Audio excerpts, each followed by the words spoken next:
Após alguns artistas se manifestarem contra o governo de Jair Bolsonaro durante o festival Lollapalooza, o ministro Raul Araújo, do Tribunal Superior Eleitoral, vetou manifestações eleitorais no festival. Essa decisão vem causando muita polêmica, foi chamada por alguns parlamentares, principalmente de censura, e a gente conversa agora com a deputada federal pelo PL do Distrito Federal, Bia Kicis. Tudo bem, deputada? Como vai? Mais uma vez, muito obrigado por estar aqui conosco nessa edição do Jornal da Manhã. Bom dia, muito obrigada pela oportunidade. Bom, a senhora acha que é uma polêmica muito exagerada? O tribunal deveria realmente ter tomado uma decisão como essa? Ou são apenas imagens iniciais dessa pré-campanha que já estamos vivendo? Bom, dá para a gente ver o tipo de guerra que a gente vai enfrentar nesse ano eleitoral. A gente tem um deputado federal preso por opinião, por falar, por ser grosseiro com os ministros, ok? A gente não tem que concordar com o que ele falou, mas a gente sabe que temos imunidade parlamentar por quaisquer palavras.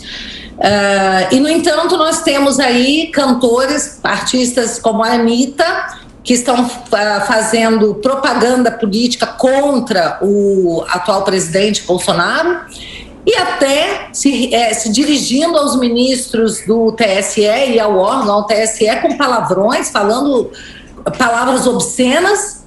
E a gente precisa ver o que vai acontecer, porque eu acho engraçado os artistas ou a oposição falar em censura quando aplaudiram a prisão de um deputado federal, também do Roberto Jefferson, de um jornalista, aliás, de 2 jornalistas, né, o Oswaldo Eustáquio e, no caso, a perseguição ao Alan dos Santos. Vai ser uma guerra muito suja, porque já existe uma censura ferrenha contra os conservadores. E a esquerda continua desafiando aí o tribunal, porque tem, inclusive a Anitta fala 50 mil, poxa, menos uma bolsa, e incita os outros artistas a descumprir a decisão, dizendo que ela pagará para eles essa multa.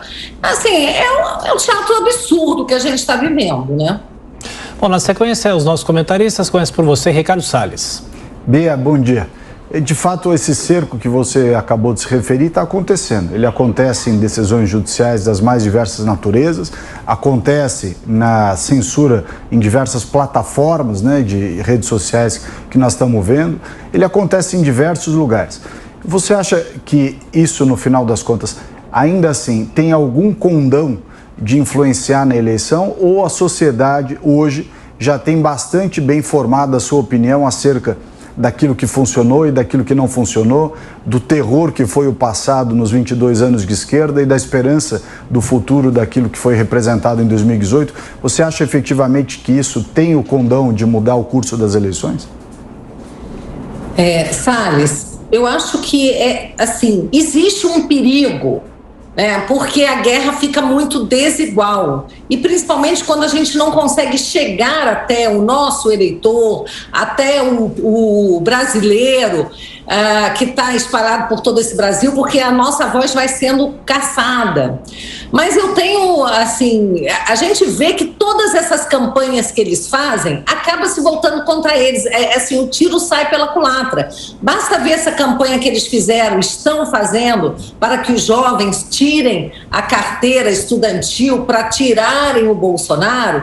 Você vê que no tweet, nos top trends, chegou em primeiro lugar a hashtag "Sou jovem, estou com Bolsonaro".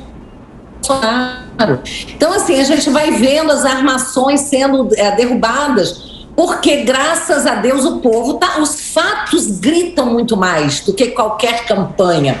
E basta ver não só o passado, mas olha para um ladinho, olha o que está acontecendo com a Argentina. Hoje eu li que a Universidade de Johns Hopkins, né, ela soltou aí um estudo que a Argentina é o 6º país mais miserável agora, junto com Cuba e outros aí. Então, meu Deus, vamos pensar o que já foi a Argentina.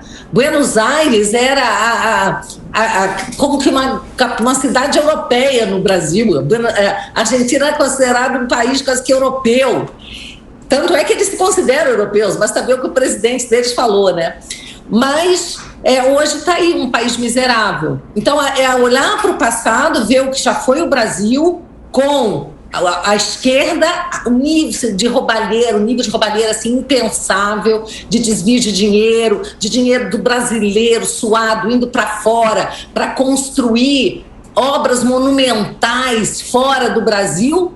E hoje o que nós temos? E basta olhar para o lado, hoje, atualmente, Venezuela, Argentina, e para onde está caminhando o Chile, para onde caminhará o Chile também. O brasileiro não quer isso. O brasileiro quer ordem e progresso, sim.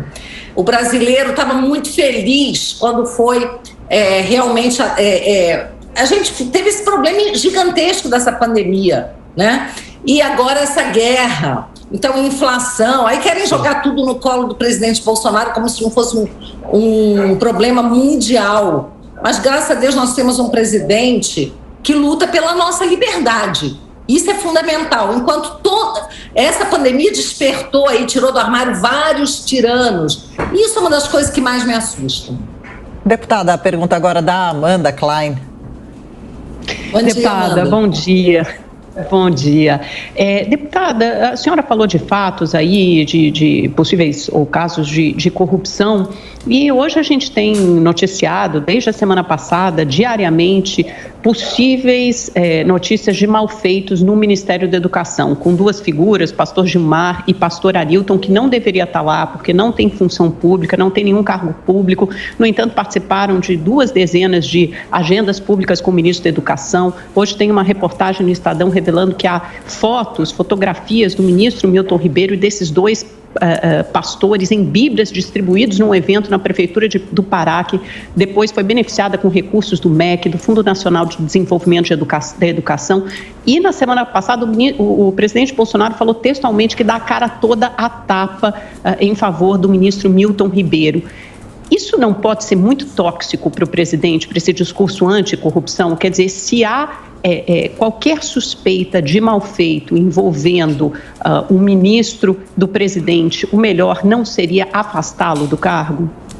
Amanda, seria uma possibilidade, mas eu acho assim que o presidente tem realmente convicção de que não há corrupção no Ministério. É claro que isso vai ser investigado. Se mais para frente aparecer algum fato real de corrupção, porque até agora o que tem são os pastores falando, né? Eu para dizer a verdade, tenho ouvido, eu não olhei a fundo, não acompanhei tanta coisa acontecendo nesse momento, mas pelo que eu ouvi, o pastor teria falado com o prefeito, que ele pedia ouro, isso, aquilo, mas não houve nenhum envolvimento, não houve nada dentro do ministério, nenhuma palavra do ministro a respeito disso. Eu acho que tem que investigar, sim, para que não paire nenhuma dúvida. Se, assim, no decorrer das investigações surgir alguma coisa, aí eu acho que o presidente, sim, até por uma questão de coerência, ele tomaria uma atitude como essa. Mas vamos lá, de afastamento, mas vamos lá, até hoje, todo barulho que fizeram, seja com relação ao então ministro Ricardo Salles, que está aqui, inventaram histórias contra ele, que depois de nada se provou. Inventaram histórias no caso da vacina, que não tinha nada a ver com o governo. Então tem muito barulho.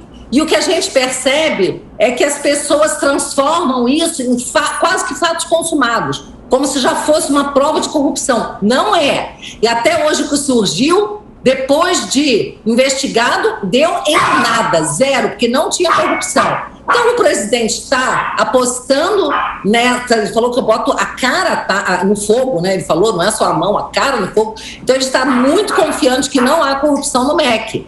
Mas se houver coisa, eu acho que tem que investigar, sempre tem que investigar. Aí a gente vê que posição o presidente vai tomar. Bom, a deputada continua conosco nessa edição do nosso Jornal da Manhã. Agora são 9h42. Repita. 9h42. Continuamos aqui com a deputada Bia Kicis. A pergunta de Cristina Grêmio. Cristina. Deputada, bom dia. Primeiro, eu queria trazer uma informação complementar ao que você lembrou aí da censura e das prisões só para um lado, né? Sempre atrás de apoiadores do presidente Bolsonaro. Tem mais um jornalista, viu, que foi preso, que é o Wellington Macedo, não podemos esquecer, apenas porque ele divulgou vídeos convidando pessoas para aquelas manifestações de 7 de setembro. Ele ficou preso, é um jornalista cearense, ele está usando tornozeleira eletrônica, conversei com ele esses dias, está impedido de sair de Brasília, sendo que a família mora no Ceará, ele tem filhos pequeno, sofreu muito na prisão, chegou a passar por uma greve de fome não intencional, porque ele não conseguia assimilar o alimento de tão pitado que ficou. Então, coisas horrorosas acontecendo, e agora a esquerda reclama de censura e de ataque à liberdade de expressão, sendo que estão plantando uma narrativa de que não houve pedido de voto, quando houve sim. Eu acabei de receber um vídeo do Marcelo D2 estimulando os jovens a tirarem o título de eleitor para votar contra o Bolsonaro. Ele gritou, ele puxou coro de Lula, olê, olê, olá, claramente pedindo voto, e aí ficam com essa narrativa de que não, agora não é pedido de voto, nas motocicletas sim, aquele discurso, aquele duplo padrão bem hipócrita que fica bem claro para quem está assistindo. A minha pergunta agora é direcionada à questão do voto impresso, que você acompanhou tão de perto lá na tentativa de aprovar a PEC. Não aprovada, a população pede demais a contagem pública dos votos, ao menos isso, já que está descrito na Constituição e nunca foi respeitado. Acredita que é possível haver isso? Deputada, só te interrompendo, nós temos 1 minuto para essa resposta, que nosso tempo é muito curto. Por favor, por gentileza. A contagem pública, ela dependeria de ter o voto impresso para poder contar. Mas eu acho que nós temos uma solução para esse problema, que pode ser uma auditoria externa ao TSE. O engenheiro Carlos, que foi um dos criadores da urna, tem publicado vários textos dizendo da necessidade de uma auditoria externa, e tem também, eu acho, que descentralizar a contagem de votos, porque agora eles estão dizendo que tem perigo de haver uma invasão lá no TSE. Então descentraliza, faz o que a lei manda, a apuração em cada TRE, ao invés de juntar tudo e apurar no TSE. Eu não entendo por que essa concentração, que inclusive não tem previsão legal, e segundo os ministros do TSE, corre risco. Ok. Deputada Bia Kicis, mais uma vez, obrigado pela atenção, pela gentileza com os ouvintes espectadores da Jovem Pan. Bom trabalho. Obrigada, um bom dia a todos. Lembrando